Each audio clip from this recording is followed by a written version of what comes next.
នេះគ្នាយើងនេះបានចុចមេដៃហើយនឹង copy link ឲ្យទៅអ្នកដែលល្បីចឹង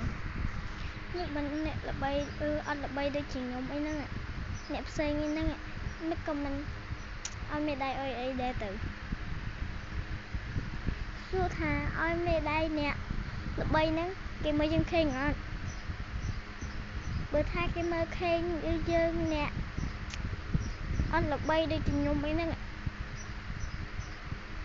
អត់អីទេបើគេមើលខេងខ្ញុំថាអីទេអានេះគេមើលអត់ខេងហើយគេថាយើងអត់ល្បីទៀតហើយពេលយើងថតទៅសួរថាគេមើលខេងយើងអត់